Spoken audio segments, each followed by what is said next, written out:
Ustaz,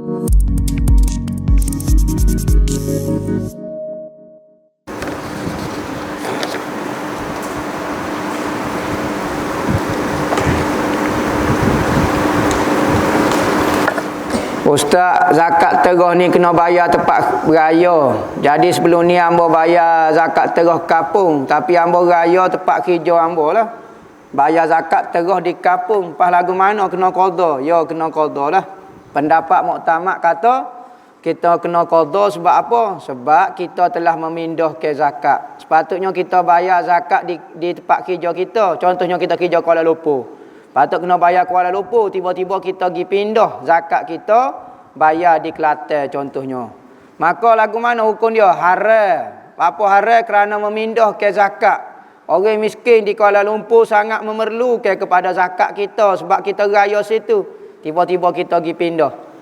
Maka apa hukum memindahkan zakat? Haram hukum dia. Kena bayar di tempat kita bekerja, tempat kita raya nah. Maka kena qada. Tetapi ada pendapat lah ni, sekalipun pendapat ni dhaif, tetapi sudah difatwakan boleh kita pindah zakat.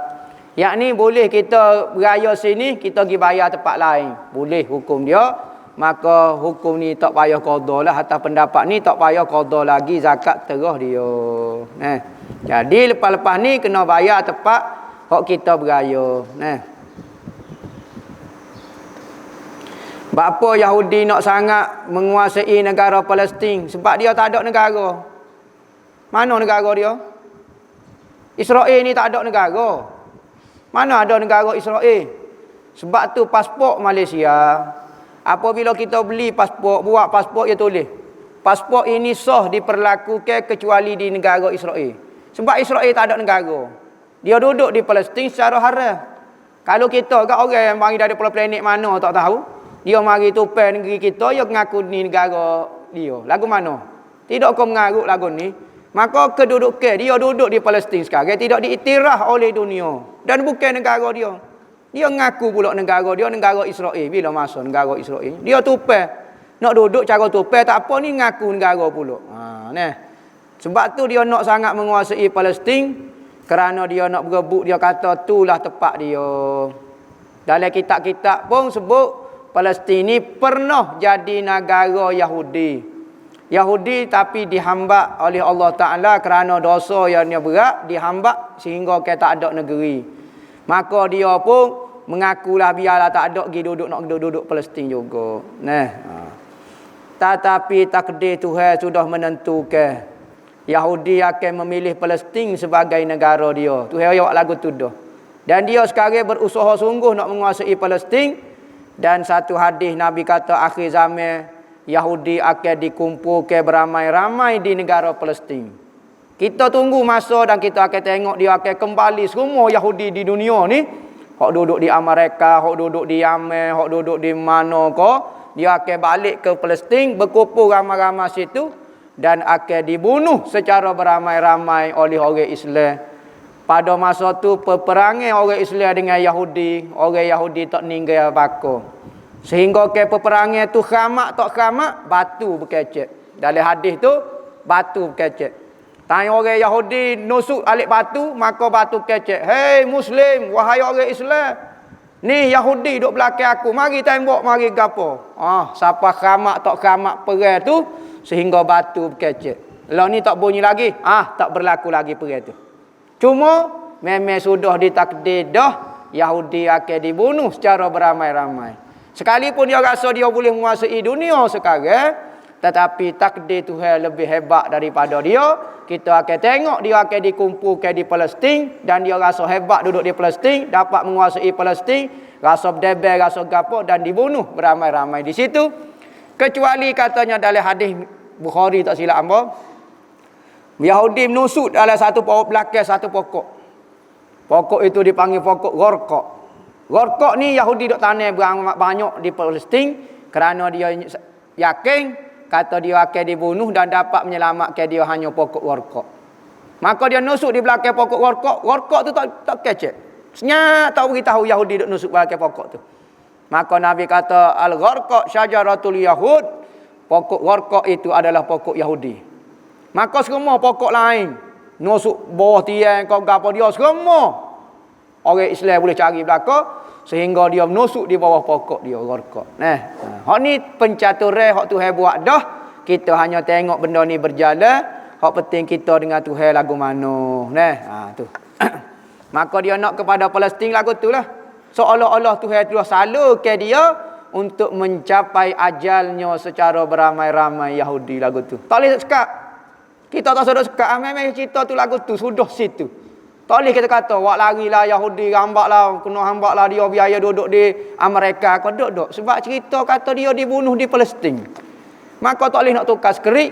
Memang terpaksa akan jadi lagu tu. Kita orang Islam pun yakin lagu tu. Dia orang Yahudi pun rasa lagu tu. Sebab tu dia bimbang. Dia tanam pokok, dia buat pedai, dia apa. Kerana dia tahu dia akan mati situ. Bagaimana cara nak masuk pondok? Allah. Hak ni kena berhubung dengan pejabat lah. Tak payah tanya hamba lah. Berhubung dengan pejabat, marilah alamat-alamat. Bagaimana cara kita nak tahu adakah sudah ilmu fardu ain kita atau tidak? Gini ilmu fardu ain. Ilmu fardu ain adalah ilmu yang berkaitan dengan ibadat yang kita nak buat. Contohnya kita seorang biasa, tak buat kerja, tak apa, maka belajar semaya, belajar ambil air semaya, belajar mandi wajib. Itu saja. Time puasa, belajar bab puasa. Time nak pergi ke Mekah, belajar Mekah. Kalau ada pitih, belajar zakat. Kalau tidak ada pitih, tak payah belajar. Kalau kita jenis nego pula, kena belajar bab muamalah, bab nego, lagu mana cara menego yang sah. Kalau kita nak buat rumah sewa, kena belajar lagu mana nak buat rumah sewa, hak sah, sewa menyewa. Jadi hak tu fardu ain dipanggil. Fardu ain atas diri orang tu ada berlebih, ada berkurang. Bab akidah pula kita dapat beza ke hak mana Tuhan, hak mana makhluk. Ciri-ciri yang ada pada Tuhan, ciri-ciri yang ada pada makhluk. Kalau orang mari tanya kata Tuhan ni duduk selo, Tuhan turun, Tuhan supaya labi dia kata. Tubuh duduk atas arah, malam-malam kepala dia jongor kepada langit. Tu kita kata mengarut ada Tuhan supaya labi. Tu faham dah tu. Akidah dah tu. Boleh beza dah hak mana sifat makhluk, hak mana sifat Tuhan. Boleh dah tu. Tasawuf pula hati kita lagu mana? Dengan perbuatan maksiat, sabar, tawakal, apa dia hak sifat-sifat maksiat zahir anggota tu kena jaga. Tu tasawuf dah tu.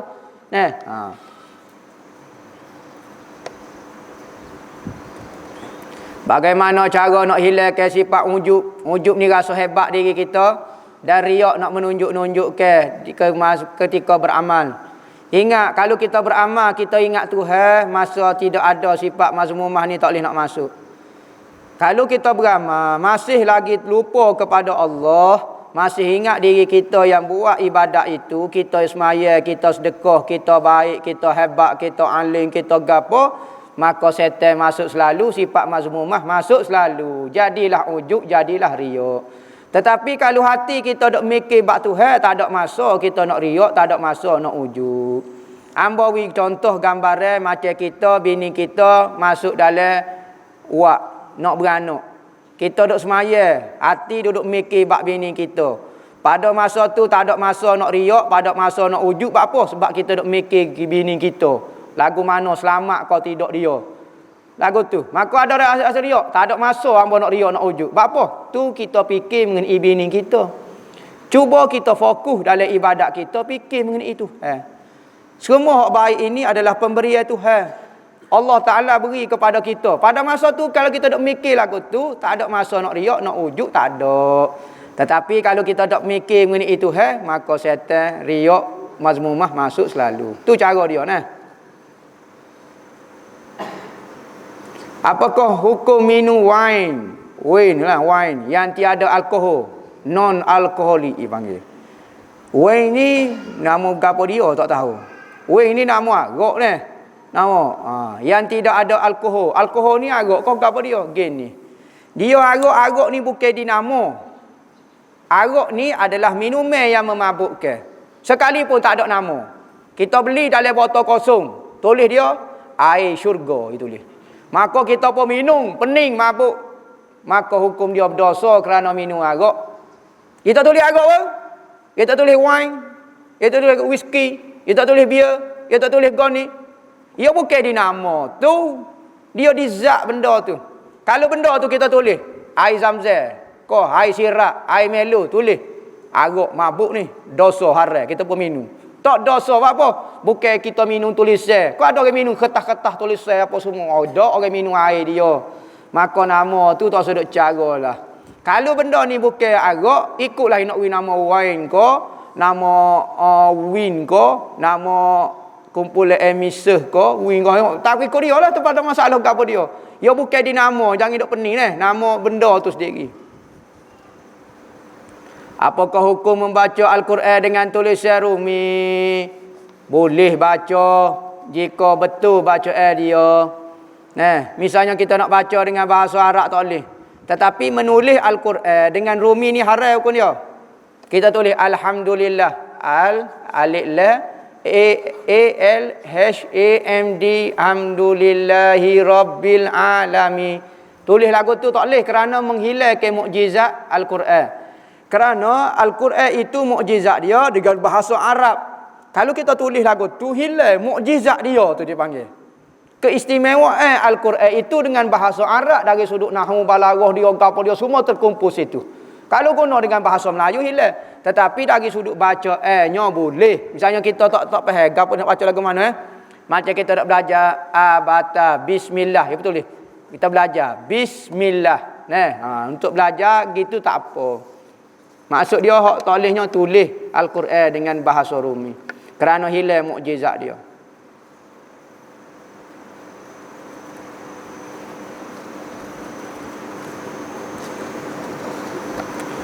Adakah berdosa imam bila tok siuk yang dibenarkan solat di masjid kerana tidak tunaikan solat Jumaat? Mohon ulasan mengikut pandangan ulama. Berdosa kodok bila tok siuk menunaikan solat di masjid kerana tidak masalah lah ni tak boleh semaya Jumaat tapi dia suruh semaya Zuhur. Tok imam pula dosa kodok. Apa tok imam dosanya? Mujur tok imam maya. Kalau tok imam pergi joget, kalau tok imam pergi karaoke, jadi tok imam pergi semaya pula dosa. Tak dosalah. Patu apa kena maya Jumaat? Pak orang mana boleh maya Jumaat? Kena faham lah benda tak cukup syarat. Dia nak semaya lagu mana tu imam tu. Kalau dia semaya pula jadi kau berdosa. Ya pak orang. Kita maya Jumaat juga. Alai-alai. Moga siapa masjid tu. Tak cukup syarat. Pak orang. Ya kena 40 orang baru cukup syarat. Pas maya Zuhur lah kita tanya. Sudah tu imam. Tak imam maya Zuhur. Dosa tu imam. Sebuah salah. Maya Jumaat tak boleh. Zuhur pun tak boleh.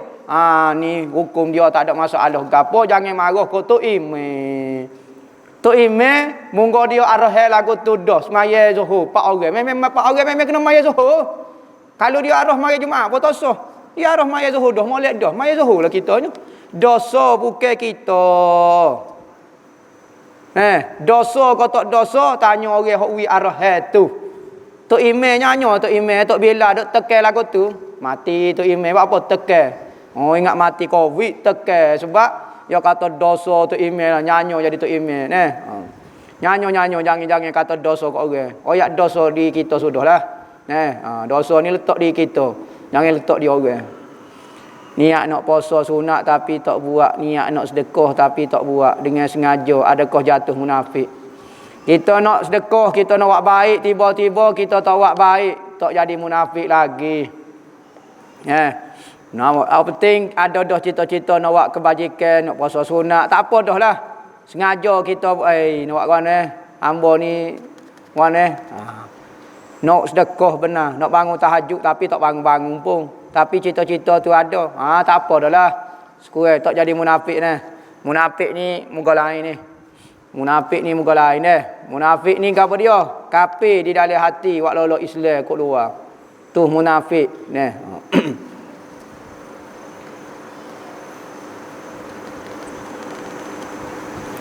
Kita terambil bagi orang. Ada juga istilah terambil bagi orang. Kita terambil bagi orang. Mana boleh terambil bagi orang ni? Bagi ni jarang berlaku ni.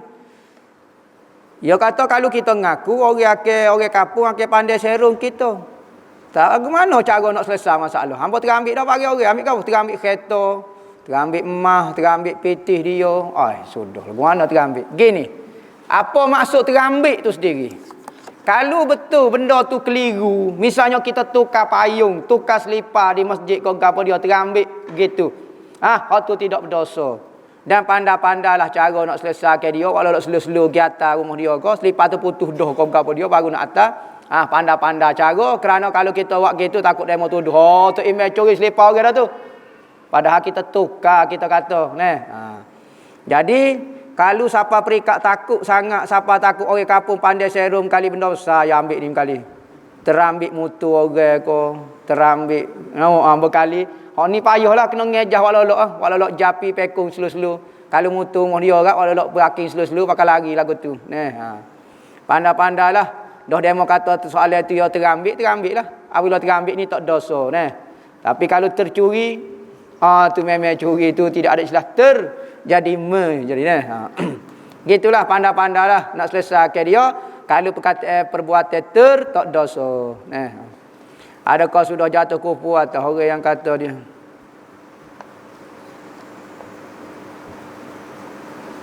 Ada masalah orang founder produk ni yang kata saya tak minat semaya kau dia jadi jatuh kafir kau dok.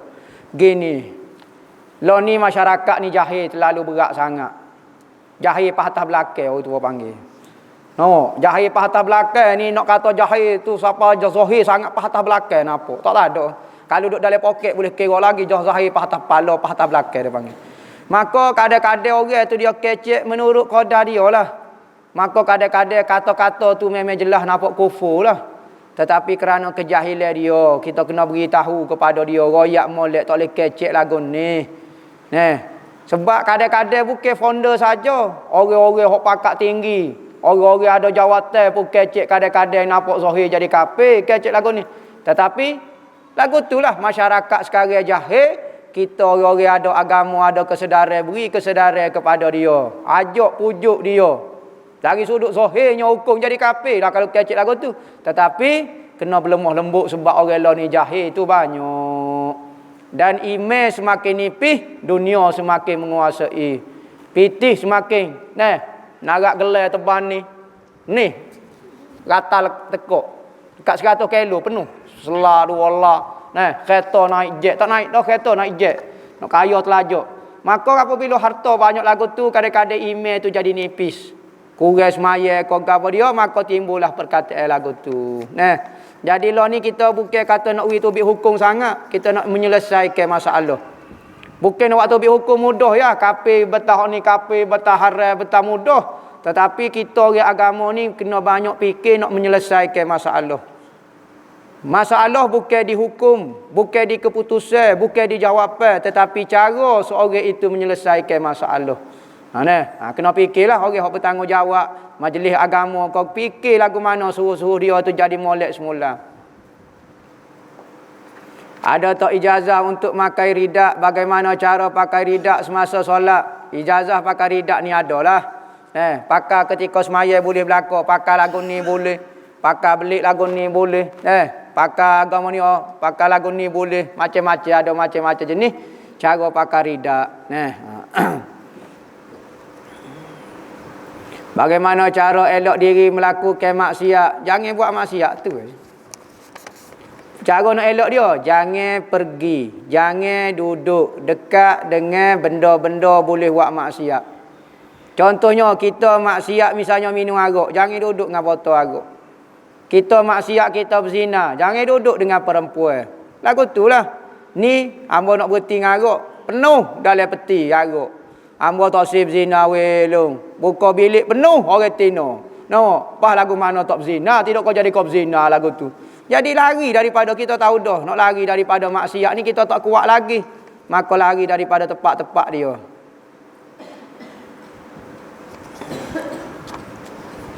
Imam solat jenazah tertambah rokok. Apakah solat jenazah tu sah? Perlu ulai qada? Tidak perlu ulai, sah dah, tak ada masalah apa. Nya jari-jarinya nak rokok lah sekali-sekala. Nama silap tak apa, jangan sengaja buat dah.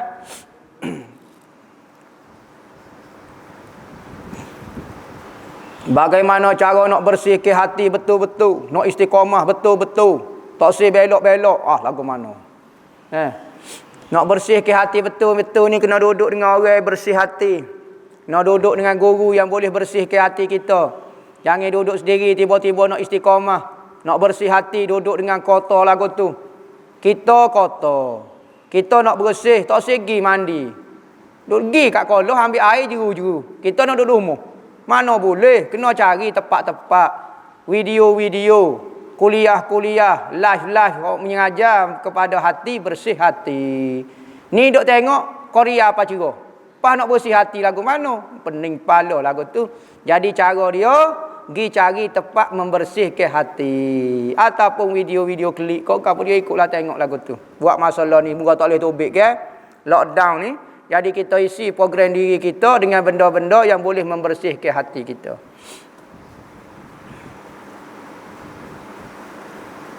Terlupa rakaat was-was lalu terus naik tambah rakaat, perlu sujud sawi ke berapa kali kena sujud sawi? Wajib kena tambah kalau tak ingat, kalau was-was sujud sawi 2 kali. Tak ada sujud sekali. Sekali, lepas tu Rabbi Fili, lepas tu sujud, lepas tu akad Assalamualaikum. Masuk sekali sujud sawi berarti 2 kali sujud dah. Maksud dia kata berapa kali sujud sawi? Sujud sawi sekali lah. Masuk sekali sini 2 kali sujud maksud dia.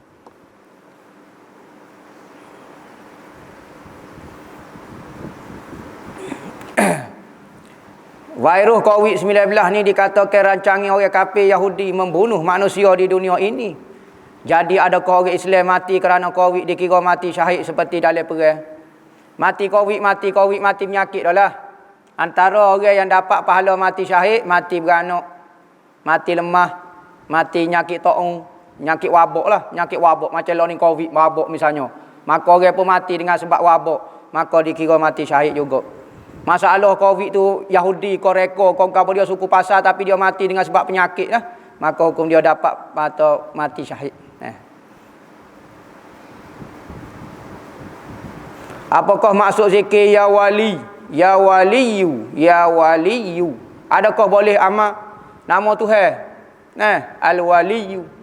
Al-wali nama Tuhan kan yang menjaga. Boleh zikir nama Tuhan. Qul Allah wa du'ur rahman ayyaman tad'un falahul asmaul husna. Boleh kita zikir dengan asmaul husna. Zikir daripada awal Allahu ya Rahmanu ya Rahim. Boleh. Boleh, tak ada masalah apa dia. Pada sebut nama orang baik sebut nama Tuhan. Pada sebut nama COVID baik sebut nama Tuhan. Pada sebut nama lain baik sebut nama Tuhan, lebih boleh pahala lagi. Bagaimana cara ganti solat? Bolehkah solat subuh pada waktu zuhur? Yalah, nama ganti dah. Kalau subuh dalam waktu subuh tu panggil tak panggil ganti subuh dah lah. Maka apabila qada sembahyang tak syarat pada waktu dia, boleh pada mana-mana waktu pun boleh.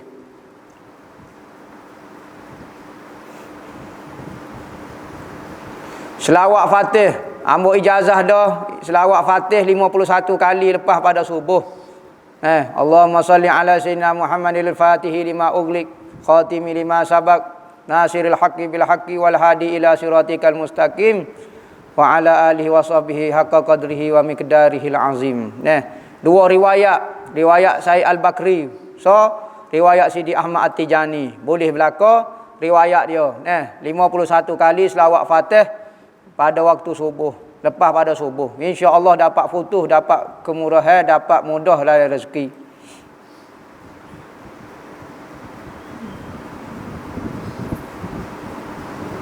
Macam mana nak bayar hutang? Tapi tidak tahu kena bayar atau tidak. Sudah. Nak bayar lagu mana? Siapa dia gelenya nak bayar hutang kalau hak tak wajib? Hak wajib baru kita si bayar. Semangat kawan ni. Sebab mesej pemberi hutang baca tapi tidak balas. Sudah. Kita ada ayat kata hamba nak ipitih kedai mo ni 500 ni hamba nak bayar hutang. Orang hak hutang tu senyap mati kau selok kau lagu mana tak bayar-bayar. Bagaimana? Carilah. Sebagaimana dia nak hutang dulu pandai cari mesej dia. Tiba-tiba bila nak bayar jadi tak reti dah lah. Tekan apa semua jadi hilang ingatan. Jadi kena balas molek lah. Sungguh kita. Kalau tak jumpa sungguh, barulah pitih tu kita pergi ke masjid, pergi ke pondok, pergi ke gapo. Kalau tak ada pitih lagi, buat ibadat banyak bayar dengan ibadat di akhirat. Surah Sad ayat perlu sujud tilawah atau diganti dengan sujud syukur. Surah Sad ini sujud syukur. Surah Sad adalah sujud syukur. Peristiwa Sayyidina Nabi Allah Daud alaihi salam, apabila Tuhan terima taubat dia, maka dia sujud syukur. Surah Al-Sad sujud syukur, jangan sujud dalam sembahyang jika baca ayat ni. Wallahu a'lam. Al-Fatihah.